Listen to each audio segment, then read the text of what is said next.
어릴 적에 그 논두렁에다가 불을 태우는 걸 봤어요. 그래서 거기서 많이 뛰놀고 했었는데 작대기로 이렇게 불을 치면 막 불꽃이 탁 튀는 모습들, 그런 불장난을 좀 했죠. 좋은 불장난입니다. 그게 번져요. 이렇게 물론 바람을 통해서도 되지만은 탁 치면 불꽃이 이렇게 튀어 번지고 그게 재밌어가지고 친구들과 이렇게 좀 했던 기억이 납니다. 이 예루살렘 교회가 좀 그런 모습이 아닐까 싶어요. 스데반의 박해로 예루살렘 이제 그 성도들이 뜨겁게 성령 충만하고 일어났는데 모닥불처럼 박해로 딱 이렇게 흩어지게 됐습니다. 그래서 각지로 이 성도들이 흩어지게 됐죠. 그래서 이게 사그라든 게 아니고 흩어진 곳마다 막 복음에 불이 붙는 거예요. 더 하나님의 역설적인 그런 역사입니다. 그러니까 유대주의자들이 특별히 많이 박해를 했거든요. 이 당시에 이제 로마의 박해 시대이기도 하지만 유대인들이 더 박해를 했어요. 동족들이. 그래서 그들이 이제 그 막대기로 모닥불을 치는 것처럼 박해를 한 거죠.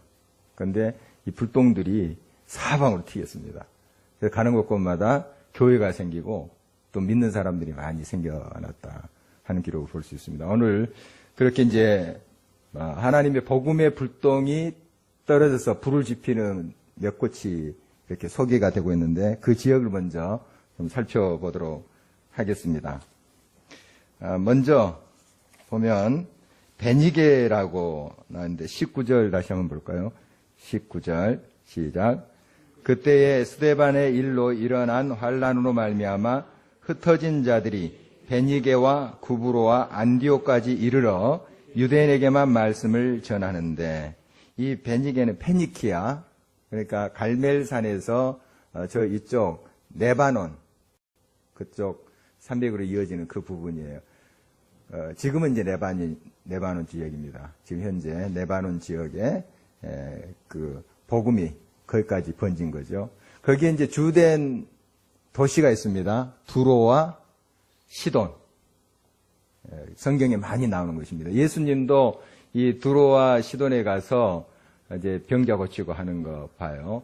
특히 이제 수로보니게 여인의 딸을 고치는 사건 유명하죠. 수로보니게 헬라인이고 이방인입니다. 그런데 딸이 이제 귀신이 들린 거예요. 그래서 굉장히 괴롭고 고통스러운데 예수님께서 고쳐주신 장면이 나옵니다.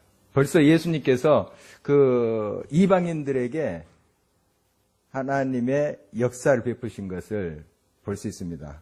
그러나 이제 아직까지는 이제 유대인의 마음속 또 제자들의 마음속에 이방인들에게 직접 복음을 증거하는 것이 지금 이제 주저하고 있는 그런 모습 계속 보고 있습니다. 그런데 점점 하나님의 역사는 이방인들까지 쭉 퍼져가는 것을 우리가 지금 그 현장을 보고 있습니다.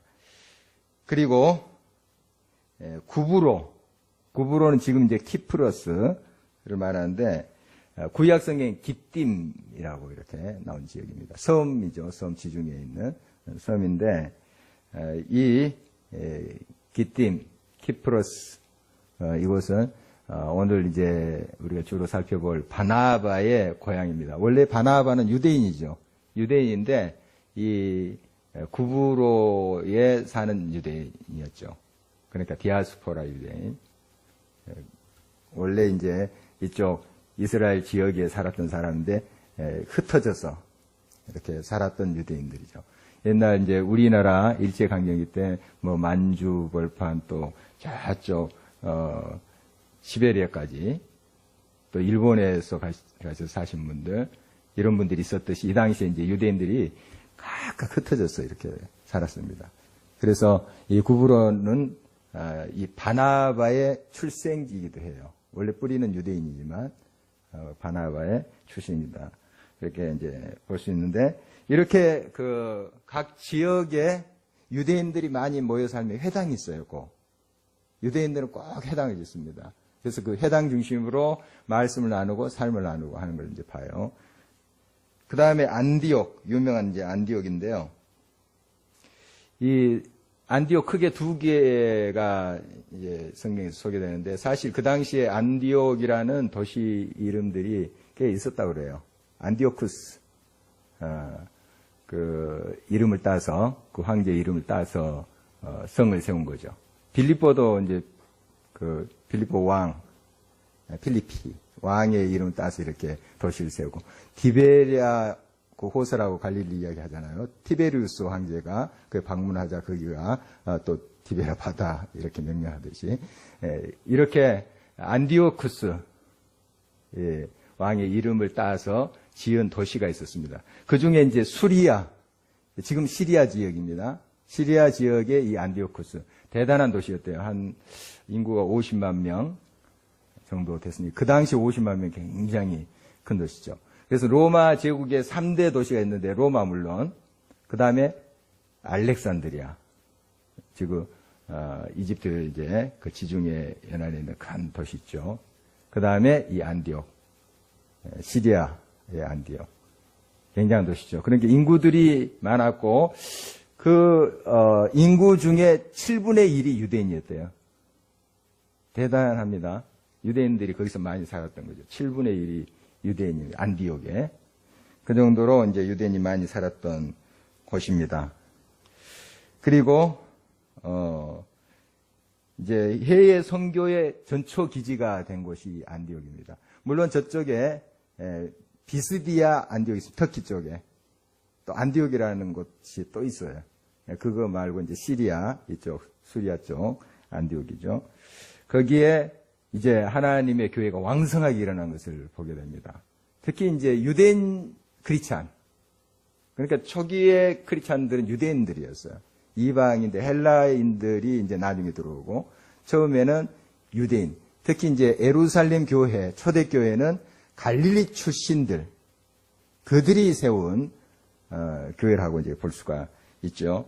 그래서 처음에는 예루살렘에서 그 성령의 불이 붙었고 이 성령의 불이 이제 점점 번져가서 안디옥을 지금 불태우고 있는 모습이에요.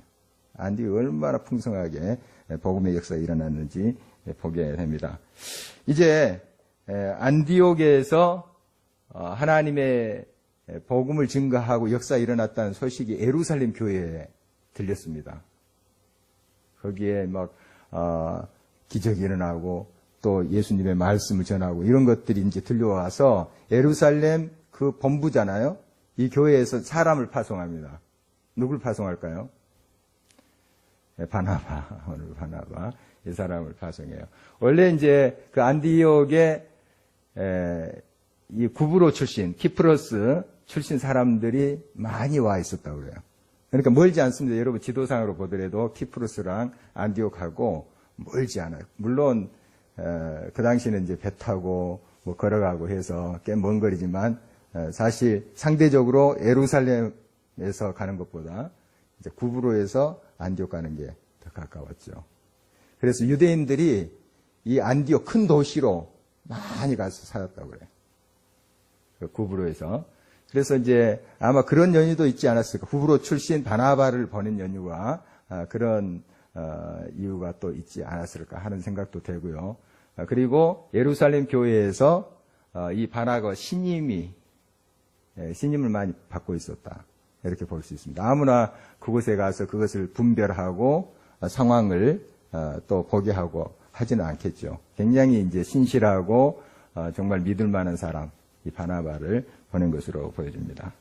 그리고 한 곳, 이제 구레네라는 지역이 나오는데요. 20절 한번 볼까요? 그 중에 구브로와 구레네 몇 사람이 안디옥에 이르러 헬라인에게도 말하여 주 예수를 전파하니. 구레네는 어디냐면 지금 리비아, 그러니까 여기도 아프리카 북부 쪽이죠. 리비아의 중심 도시였습니다. 이 구브로, 구레네가. 그 구레네 하면 누가 생각났어요 또? 시몬. 뭐 했던 사람이죠? 예수님 대신에 억지로 십자가 지고 갔던 사람이에요. 시몬 하면 이게 아마 유대인으로 보여요. 어떤 영화에서는 이제 흑인으로 이렇게 좀 이렇게 묘사돼서 나오지만 디아스포라 유대인으로 보여요. 그러니까 시몬 이런 이름들이 이제 유대인이 있었던 이름이잖아요. 그건 중요치 않습니다. 어쨌든 이 구레네 시몬 때문에 그 구레네 지역에 크리스찬이 생겨났다는 것이 이제 학자들 증언이에요. 나중에 보면 거기에 구레네 시몬의 아들 루포 이런 것이 성경에 이미 나와요. 그런 걸 보면은 그 억지로 십자가를 졌지만 예수 그리스도의 십자가 현장을 보고 저분은 메시아다. 이렇게 만나지 않았을까 그렇게 추측을 합니다. 우리가 이제 성경에 자세히 기록이 안 되어 있지만 그렇기 때문에 자기 부인과 자기 아들 알렉산더 루포 아주 신실한 크리스찬이 되어 있는 거죠. 그래서 이제 전해 온 바에 의하면은 그 구레네 지역에 기독교율이 굉장히 높았다고 합니다. 크리스찬들이 많았다고 그래요. 아마 이 구레네 시몬의 영향일 것이다 이렇게 추측을 합니다만 어떻든 구레네 시몬뿐만 아니라 예수님을 만난 사람들이 가서 복음을 증거했다는 건 분명합니다. 그래서 그곳에 있는 사람들이 지금 안디옥까지 와가지고 복음을 증거하는 걸 보면 대단하죠. 굉장히 뜨겁게 일어났던 것이 구레네 그 현장입니다. 바로 이러한 각 곳에 뜨거움을 가지고 열정을 가진 사람들이 어디로 몰려왔냐면 안디옥으로 몰려온 거예요. 안디옥으로. 이제 인구도 많고 그러니까 또 유대인들이 7분의 1이나 사니까 또 유대인 중심으로 복음을 처음에 증거했어요. 하나님께서 그곳에 막 불이 얼마나 뜨겁게 타오르게 하시는지요. 그걸 볼 수가 있습니다. 그래서 많은 사람들이 예수 그리스도를 믿게 됐다. 20절 그 끝에 보니까 주 예수를 전파하니 주의 손이 그들과 함께 하심에 수많은 사람들이 믿고 주께 돌아오더라. 수많은 사람들이. 그러니까 이제 굉장히 열정을 가지고 복음을 사랑하는 예수 그리스도를 사랑하는 그런 사람들이 막 곳곳에서 온 거예요. 구부로에서도 오고 여기 저 밑에 구레네에서도 오고 또 지금 예루살렘에서 파송해서 지금 바나바도 간 거잖아요. 굉장히 신실하고 뜨거운 사람들이 이 안디옥에 모인 거예요. 그게 모이니까 모닥불이 막 타오르듯이 안디옥이 막 타오르게 된 거예요. 그런 모습을 볼 수 있습니다. 자, 그런데 그들의 열성, 그것이 이제 하나님의 역사를 일으키는 이제 도구가 됐지만 사실 그 많은 사람들이 예수 그리스도의 생명을 만나는 그게 어떤 것이 근본적인 이유인가 하는 것을 우리가 성경에서 살펴볼 수 있는데 21절 상반절을 보니까 주의 손이 주어가 그거예요. 주의 손이 그들과 함께 하심에 수많은 사람들이 믿고 주께 돌아오더라. 주의 손이 했다는 거예요. 항상 성경의 역사, 이 놀라운 하나님의 역사를 보면 아무리 뛰어난 사람, 대단한 열정을 가진 사람, 그런 사람이 이 일을 했다 이렇게 기록하지 않아요. 물론 그런 사람들이 있었기에 하나님의 손길이 그들을 통해서 역사한 거죠. 그들의 역할을 우리가 폄하할 수는 없어요. 또 그들의 응답이 있었기 때문에 이런 역사가 일어났지요. 그렇지만 궁극적으로 하나님의 손이 하신 거예요. 하나님이 하신 거예요. 그 예루살렘 재건할 때도 마찬가지입니다. 느헤미야가 와서 그 리더십을 가지고 백성들을 한마음 한뜻이 되게 해서 52일 만에 그 어마어마한 역사를 이루잖아요. 그때 하나님이 하셨습니다. 이렇게 고백해요. 우리가 뭉쳤기 때문에 대단한 역경 속에서 우리가 정말 힘을 쏟았기 때문에 이 일을 해낸 거야. 이렇게 고백하지 않고 여호와께서 하셨다. 이렇게 고백하잖아요. 여호와께서. 그들은 노력이 불필요했다가 아니에요. 노력했습니다. 애썼어요. 그러나 그 엄청난 일이 50일 만에 한 달 보름 만에 이루어진 걸 보고 자기들도 놀랐어요. 그리고 사마리아 사람들 그 방해했던 아라비아 사람들 산발라 도비아 이런 사람들 있었잖아요. 방해했던 사람들. 그런 사람도 깜짝 놀랐어요. 어떻게 저 어마어마한 역사가 51일 만에 끝나냐는 거예요. 다 놀랐습니다. 하나님이 하셨습니다. 세상 사람들도 하나님이 하셨습니다. 이렇게 고백해요. 자기들도 놀래고 세상 사람도 놀래고 이런 모습을 보게 됩니다. 이 안디옥의 이 불붙는 놀라운 성령의 불길의 역사, 하나님이 하신 거죠. 하나님이 하신 거죠. 우리가 열심히 이제 주의 사역을 하고 또 열심히 교회 봉사도 하고 이렇게 합니다. 해서 교회에 좋은 결과가 이루어졌을 때 항상 우리는 고백해야 돼요. 하나님이 하셨습니다. 아무리 우리가 열정이 있고 대단해도 하나님의 손길이 그 가운데 역사하지 않냐면 안 타오릅니다. 안 타올라요. 아무리 모닥불 모아놓고 있어도 불이 내려야죠. 불이. 그래야 타는 거 아니겠습니까? 아무리 우리가 좋은 장작을 준비하고 하더라도 불이 내려와서 태워야죠. 그런 거죠. 그 갈멜산에서 엘리야랑 또 바알 선지자 이제 450명이 대결한 장면 우리가 굉장히 잘 알고 있습니다. 바알 선지자들 대단했어요. 막 자기들 몸을 막 칼로 그으면서 상해하면서 막 뒹굴고 부르짖고 하잖아요. 대단했습니다. 정말 대단한 사람들이에요. 어떻게 보면 세상적으로 보면 그냥 불을 안 내려요. 엘리야 다 거기에 물 붓게 하고 다 적십니다. 나무 다 적시게 하고 하나님께 구하죠. 하나님 불을 내려주시잖아요. 태우시잖아요. 그거죠. 엘리야가 성실히 하나님의 말씀에 응했습니다. 그렇지만 결국 불을 내려서 태우시는 분은 여호와 하나님이세요. 하나님이 역사하신 거예요. 이거 보십시오. 주의 손이 그들과 함께 하시네. 우리 많이 부족하고 연약할지라도 하나님의 손에 의지한다면, 하나님의 손을 의지한다면 그 하나님 우리를 들어서 역사하세요. 여기 제자들의 몇몇 우리가 항상 살펴보는데 참 그들이 많이 배운 사람도 아니에요. 바울은 이제 좀 배운 사람이고요. 12제자들 보십시오. 어부 출신들 5명 이상이에요. 최소 5명이에요. 그들이 뭐 대단한 학벌 있고 하지 않아요. 그러나 정말 하나님을 향한 마음으로 그들이 응답하며 나갈 때 성령이 그들에게 불을 붙여주시잖아요. 성령이 태우시잖아요. 그런 거죠. 바울도 역시 마찬가지예요. 자기가 많이 안다고 교만해져 있을 때 율법을 가지고 정말 정죄하고 또 예수 믿는 사람들을 잡아가두고 막 그랬잖아요. 그때 성령이 임하지 않았습니다.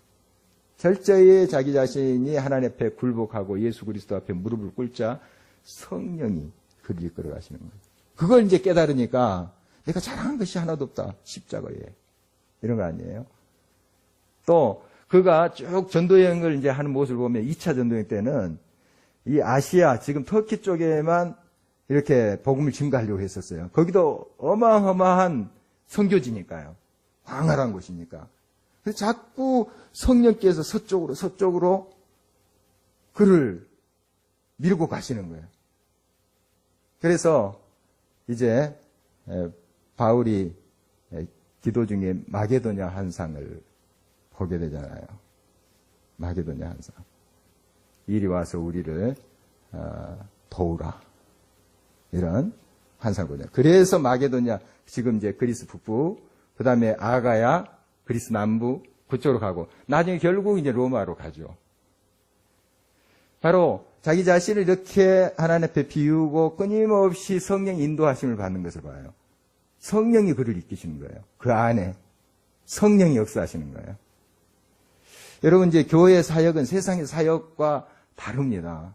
세상은 이제 능력, 자기 힘을 가지고 이제 하는 것이지만, 교회 하나님의 일은 하나님의 성령께서 나를 이끌고 가셔야 돼요. 성령께서 불을 붙여서 나를 이끌고 가셔야 돼요. 그래야만이 그것에 진정한 하나님의 성령의 역사가 가능한 것이죠. 그 어떤 배경이 상관없어요. 바울 같은 좀 배운 사람이나 베드로 같은 어부 출신의 제자는 상관없어요. 중요한 것은 항상 겸손함으로 비우는, 하나님 앞에 자기 자신을 내려놓는 사람에게 하나님의 불이 붙는 거예요. 그러면 그 불이 역사하신 거예요. 그를 통해서. 그도 물론 하나님 앞에 준비를 해야 되겠죠. 오늘 이제 여러 사람들이 안디옥에 와서 불을 붙였던 것처럼 준비된 사람. 그래서 이제 성령이 하나님의 손길이 그들과 함께해서 역사하는 것을 보게 되죠. 우리가 이제 지금 장로님 선거를 앞두고 있습니다. 여러분 계속 이따가도 같이 통성을 기도할 텐데요. 정말 성령이 이끄신 사람이 일꾼이 돼야 돼요. 세상에 여러 가지 능력이 있고 지식이 있고 경험이 있고 물론 중요합니다. 그렇지만 그것 가지고 세상 일은 효과적이게 할 수 있을지 모르지만 교회 일은 그것 가지고 하는 게 아니에요. 그게 조금 이제 도움을 줄 수는 있겠죠. 그러나 그것 때문에 오히려 성령 의지하지 못하는 경우가 많아요. 내가 할 수 있다는 거죠. 내가 많이 경험이 있다는 거죠. 그것 때문에 오히려 성령을 덜 의지하게 돼요. 그래서 바울이 나는 다 비웠노라. 배설물처럼 버렸노라. 이런 고백을 하는 것이 그냥 헛말이 아니에요. 그럴 때 하나님의 능력이 나를 통해서 역사하신다. 이렇게 그가 고백하고 또 그걸 체험하면서 그렇게 선교 사역을 하고 있는 거 보잖아요. 여러분 주의 손이 하시는 겁니다. 주님의 손길이 역사하시는 거예요. 우리가 사사기 6장 말씀 보면은 이제 기드온 부르는 그 장면이 나옵니다. 기드온이 그 당시에 미디안이라는 나라가 계속 침입해서 정말 먹을 것 빼앗아가고 양들 잡아가고 하니까 굉장히 위축됐습니다. 기드온뿐만 아니라 이스라엘 백성들이 굉장히 벌벌 떠죠. 미디안 사람들 나타나기만 막 벌벌 떠는 거예요. 다 잡아가고 막 그러니까. 그래서 먹을 것이 없으니까 포도주틀에서 몰래 타작을 조금 하는 거예요, 이제. 좀 입에 풀칠이라도 하려고. 그런 장면이 나와요. 그때 하나님께서 하나님의 사자를 보내주셔요. 그리고 기드온에게 말합니다. 큰 용사요. 이런 거예요. 깜짝 놀랐죠. 자기 지금 막 두려워하면서 이렇게 있는데 큰 용사래, 큰 용사. 하나님이 너와 함께 하시도다. 이런 거예요. 우리가 무슨 힘이 있습니까? 우리가 무슨 능력이 있으면 많이 배워야 얼마나 많이 배웠겠어요? 많은 능력이 있고 많은 스펙이 있다 해도 그게 얼마나 대단한 것이겠습니까? 그러나 하나님이 함께 하실 때 우리는 평범이 되나 비범이 되는 거예요. 하나님이 함께 하실 때 천지를 창조하신 그 하나님의 손길이 함께 하실 때 우리의 삶은 완전히 변하게 돼 있어요. 하나님 우리를 통해서 역사하신 거죠. 연약하다 할지라도 하나님께 겸손히 응답하고 우리 자신을 드리는 그곳에 하나님의 손길이 역사하시고 그것을 통해서 하나님의 일을 이루어 가신다 하는 거예요. 이게 성경의 증언이지 않습니까? 구약성경, 신약성경 살펴보십시오. 다 그래요. 하나님께 쓰임받는 종들의 모습이 다 그래요. 모세 이야기도 너무 유명하지 않아요. 자기가 할 수 있다고 자기가 이제 이스라엘 사람인 것을 깨닫고 뭔가 해보려고 하잖아요. 사람 죽여. 그런데 하나님께서 다 내려놓게 하잖아요. 부르시는데 80세가 됐습니다. 못 간다는 거예요. 나 입이 둔하고 못하고. 그래 알아. 너 못한지 알아. 그러나 내가 너와 함께 할게. 이렇게 말씀하잖아요. 그래도 못한다는 게 하나님께서 화내시잖아요. 내가 너와 함께 한다니까. 내가 너와 함께 그 바로 앞에서 말하게 하고 내 백성을 구하게 한다니까. 왜 자꾸 내 못한다. 내가 너와 함께 하노라. 이렇게 말씀하시잖아요. 그거예요. 뭐 신약의 이야기도 다 그 하나님의 사람들의 그 스토리가 이거예요. 정말 하나님의 손길에 잡힌 사람, 그를 통해서 지금도 하나님께서 역사를 하시는 거죠. 하나님께서 일을 이루어 가십니다. 주의 손이 하시는 거예요. 주의 손이. 그래서 나는 못한다. 나는 정말 안 돼. 이건 자꾸 주님을 우리가 의지하지 않는 겁니다. 하나님도 아세요. 여러분이 못한 줄. 안 되는 줄 아세요. 하나님. 그 굳이 하나님 앞에 안 된다면 못한다 말할 필요 없어요. 하나님. 그래 내가 다 알아. 그러니 너는 나만 의지해. 나의 손이, 나의 능력이 함께 할 거야. 이런 말씀 아니에요? 여러분 하나님을 온전히 의지하십시오. 주의 손이 함께 하는 거예요. 지금 그 안디옥에서 여러 곳에서 이제 와서 복음 증거하는 사람들의 특징이 그거예요. 하나님의 손을 의지한 거예요. 그들이 대단히 언변이 좋아서 대단한 어떤 기술이 있어서 아닙니다. 겸손히 하나님께 응답할 때 하나님의 손이 그들을 통해서 불을 붙이고 성령의 바람이 불게 한 거죠. 그거예요. 여러분 하나님 앞에 늘 겸손히 우리가 순종해야 될 이유가 여기 있는 것이죠. 이제 바나바도 역시 그들 중에 이제 한 사람이고요. 그가 안디옥 교회의 이제 지도자 역할을 합니다. 이제 여러 곳에서 오신 분들이 이제 안디옥 교회에서 모였을 거 아니에요. 또 여러 성도들도 있을 것이고, 열심히 다해서 지금 구브로나 또 저희 구레네나 이런 쪽에서 베니게 여러 곳에서 온 아주 뜨거운 열정의 사람들, 무협지의 그 강호에 모인 그러한 영웅들처럼, 이제 좀 비유가 좀 그렇지만, 곳곳에서 하나님을 사랑하는 사람들이 그 안디옥에 모인 거예요. 하나님 불을 붙여줘 보는 거예요. 그게 타오르는 거죠. 거기에 이제 중심에 섰던 사람이 이제 바나바인데요. 예루살렘에서 파송을 받았어요. 예루살렘 파송을 받았는데 그 사람 이제 얼마나 하나님이 기뻐하시는 사람이고 하나님이 참 마음에 들어하신 사람인지 우리가 볼 수가 있습니다. 오늘 23절, 24절 말씀 다시 한번 보도록 하겠습니다. 그가 이르러 하나님의 은혜를 보고 기뻐하여 모든 사람에게 굳건한 마음으로 주와 함께 머물러 있으라고 하니 바나바는 착한 사람이요 성령 믿음이 충만한 사람이라 이에 큰 무리가 주께 더하여지더라. 바나바에 대해서 이렇게 평가하고 있습니다. 하나님의 은혜를 보고 기뻐하며. 이 유대주의자들, 유대파 크리스찬들이 와서 막 그 이방인들도 복음 막 듣고 이 모습 보면 비난했을 거예요. 왜 이방인들에게, 유대인들에게 전하지 않고 하나님 백성인 우리 유대인들이 전하지 않고 이 이방인들이 전하나 아마 비판의 눈으로 보고 평가하고 했을 거예요. 그러나 바나바는 성령이 충만한 사람, 성령의 눈이 뜨여 있는 사람이에요. 보고 기뻐했어요. 하나님의 기쁨으로 충만한 거예요. 하나님이 역사하셨다. 이걸 보게 된 거죠. 여러분 보는 눈이 있어야 돼요.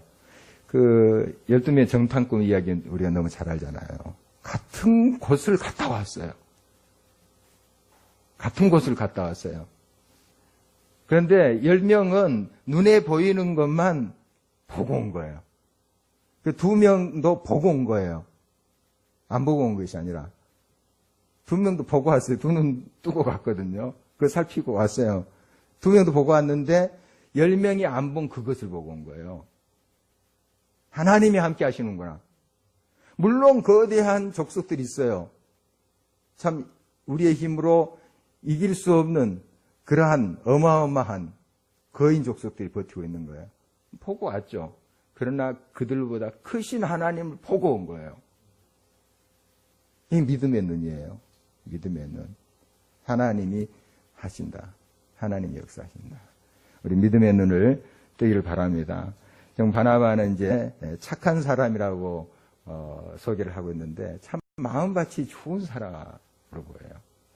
그래서 이제 초대교회에 자기의 소유를 팔아서 이제 사도들 앞에 놓고 하는 게 있었잖아요. 자기 밭을 다 팔아서 자기의 이제 소유를 팔아서 교회에다가 이제 헌납하는 모습이 우리 사도행전에 나오잖아요. 4장에.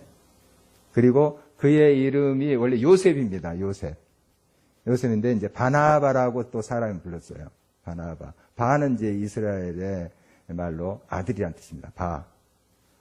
바디메오 그러면은 디메오 아들. 바나바. 나바의 아들. 그래서 나바는 그래서 이로의 아들. 바나바. 이거죠. 이게 괜히 붙여진 그런 이름이 아니에요. 다른 사람이 옆에 주변에 있는 성도들이 붙여준 거예요. 참 이 사람 통해서 많은 이로가 흘러갔다는 거죠. 그래서 바나바 이렇게 이야기합니다. 참 이렇게 고운 마음이 있었어요. 이 바나바에게 고운 마음, 착한 마음, 옥토와 같은 그런 마음이 있었어요.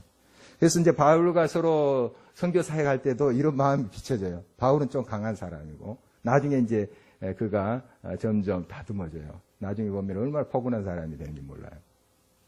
초기 서신하고 이제 후기 서신하고 비교해 보면 그 문체가 달라요. 물론 성령으로 기록된 그런 모든 기록이에요.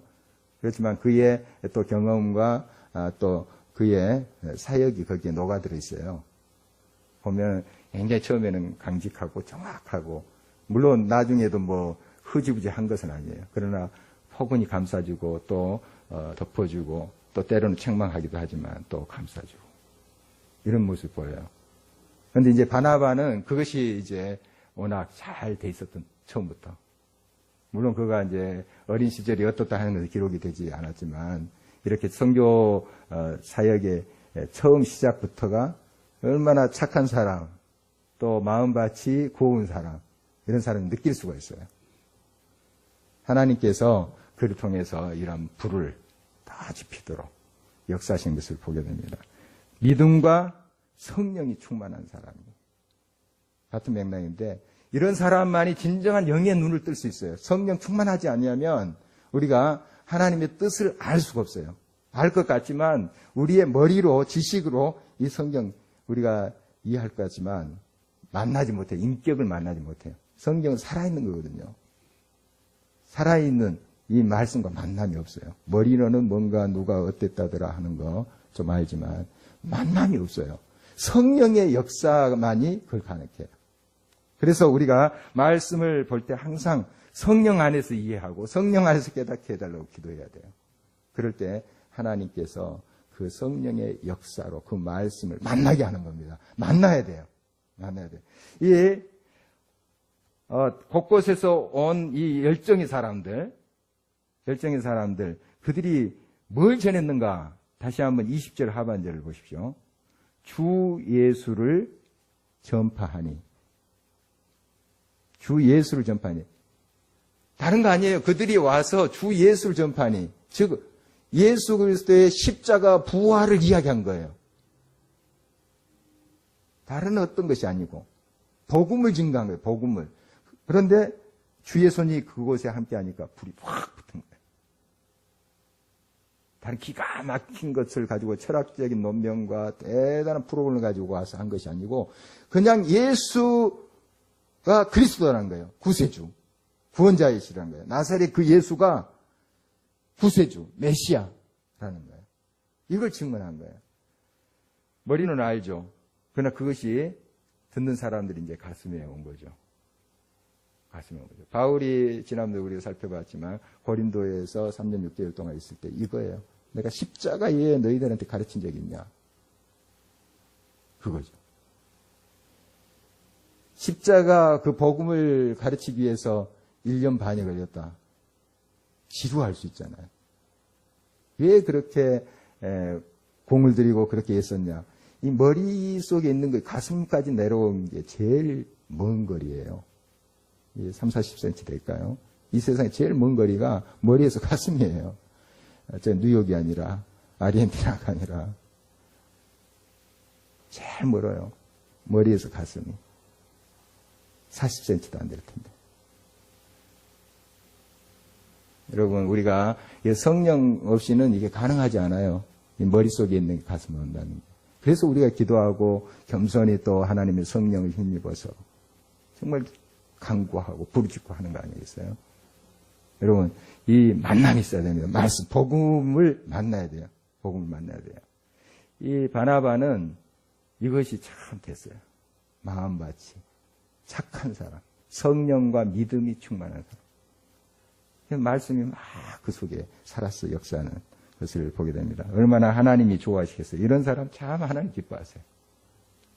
하나님이 또 기뻐 사용하는 그런 사람들입니다. 이제 성도들이 많이 생겨서 안디옥 교회가 정말 풍성한 교회가 됐습니다. 그래서 최초로 이제 선교사를 파송한 나중에 이제 살펴보겠지만 이 바나바와 바울이 파송을 받아요.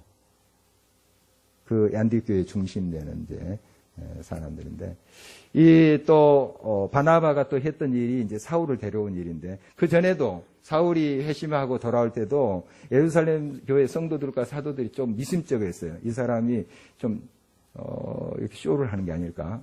우리를 이제 잡아 가두고 핍박하고 하던 사람이 갑자기 뭐 예수 믿고 어떻게 됐다 하면 오는데 경계가 되지 않겠습니까? 그런데 그것을 안심시킨 사람이 바로 이 바나바예요.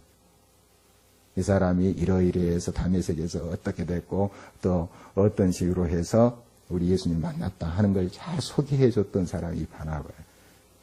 그런데 결국 이제 이 사울이죠. 아직 바울이라는 이름으로 불리지 않았을 때 이제 바울이라는 이름은 헬라식 이름이고 사울이라는 이름은 히브리식 이름이에요. 네, 그걸 뭐 굳이 뭐 사울은 큰 자라는 뜻이 있고 바울은 작은 자 뜻이, 이건 억지로 갖다 붙인 거고, 그냥 헬라식 이름, 히브리식 이름이에요. 같은 사람이에요. 같은 사람. 여러분 아시죠? 이 사울이 이제 자기 고향 유대인이지만 또 이 사람 디아스포라 지금 터키의 동부 쪽, 동남부 쪽이에요. 그리고 이 안디옥과 비교적 가까워 12.9km니까 걸어가도 제가 하루에 24km 했으니까 걸어가도 돼요. 그러니까 이 교회 일이 많이 이제 생기지 않겠어요? 막 부흥되고 막 뜨겁고 그러는데, 물론 거기에 훌륭한 일꾼들이 있어요. 지금 뭐 각지에서 온 뜨거운 사람들 있잖아요. 있는데 누가 생각나겠어요? 옛날 그 사람, 그때 그 사람 사울 못하고 있을까? 이런 생각이 나는 거예요. 지금 시간을 계산하면 한 10년 흐른 것 같아요.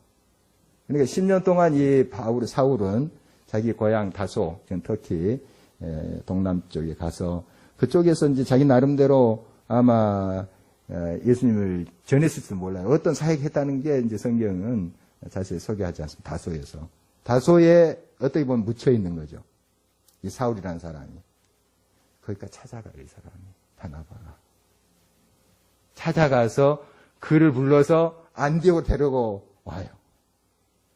그래서 1년 동안 오늘 이제 같이 사역을 했다는데, 같이 동역하면서 얼마나 마음과 뜻을 합해서 기도하고 또 복음을 증거하고 가르치고, 우리 상상이 되잖아요.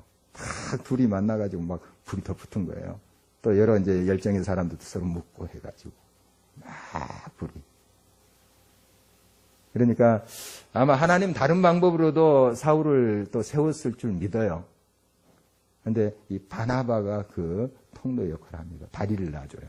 다리. 일부러 찾아가서 그를 데리고 와서 같이 사역하고. 바나바가 큰 역할을 한 거죠. 대단한. 지금 뭐 사울은 거의 이름이 없던 사람이었는데 이제 나중에 보면은 이 바울 얼마나 큰 일을 합니까? 우리 잘 알죠. 바울 사람. 이 바나바가 다리를 놔줘요. 다리를. 참 귀한 사람이에요.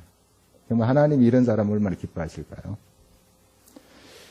그리고 오늘 이제 한 부류의 사람들 더 살펴볼 텐데요. 그 당시 이제 예루살렘에서 안디옥에 선지자들이 왔다고 그랬습니다. 선지자. 하나님의 말씀을 선포하고 예언하는 사람들이에요. 예언하는 사람들이. 이제 안디옥에 왔는데 그 중에 한 사람 아가보라는 사람 소개하고 있는데, 이 사람이 이제 글라우디오 황제 때에 흉년 들리라 하는 것을 예언을 해요. 흉년이 들리라. 그대로 됩니다. 그대로 돼요. 많이 어려웠어요. 많이 흉년이 드니까 어려워요. 요즘처럼 이제 많이 비축해 놓고 좀 저장 기술이 뛰어난 시대가 아니기 때문에 정말 이 흉년 들면 많은 사람 죽었어요. 굶어 죽었어요. 그래 힘들어요. 가난한 사람들은 더 힘들어요. 그러지 않겠어요? 여러 지역에 있는 사람 다 힘들었죠. 다 힘들은 특별히 이 유대 지역이 더 가물은 것 같아요. 더 많이 힘들었어요. 예루살렘 교회. 또 예루살렘에만 교회가 있는 것이 아니에요. 이 교회 이렇게 십자가 건물이 있는 그런 교회가 아니고 가정 교회 생각하시면 돼요. 가정에서 이렇게 모인 그런 교회들이 유대 지역에 군데군데 있었어요. 우리가 살펴본 대로 가이사라에도 있었고, 거기 빌립이라는 7제자 중에 한 명이 세운 교회가 있어요. 나중에 바울이 3차 전쟁 끝내고 이렇게 돌아오는 길에 그 가이사라 교회에 들려요. 빌립 만나는 거 봐요. 어떻든 이런 교회들이 있어요. 그 유대 지역에 있는 교회들이 많이 힘들었습니다. 재정적으로 힘들고 그 교인들이 먹고 살기가 너무 힘들었어요. 물론 다른 지역에 있는 이 안디옥이나 이 로마의 다른 지역에 있는 사람도 많이 힘들었는데, 그러나 이 더 힘들고 참 어려울 거다 하는 이 형제들이 생각하는 것을 보게 됩니다. 한번 볼까요? 29절 말씀입니다. 같이 읽겠습니다. 제자들이 각각 그 힘대로 유대에 사는 형제들에게 부조를 보내기로 작정하고 자기들도 힘들어요, 사실. 자기들도 이렇게 흥건히 살아가는 거예요. 그런데 뚝 떼서 유대에 있는 형제들에게 그것을 보내는 거예요. 부재헌금이죠. 부재헌금 보내는 거. 얼마나 귀한 사람들이에요. 이 성경의 서신서 보면은 이런 기록들이 군데군데 나와요. 그들도 극심한 가난 중에 헌금했다. 이런 또 바울의 기록도 우리가 볼 수가 있습니다.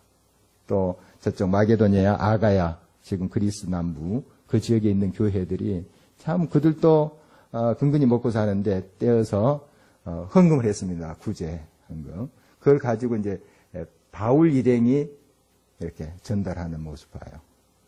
자기들도 힘든데 얼마나 귀한 마음이에요. 우리가 많이 있다고 나눈 게 아닙니다.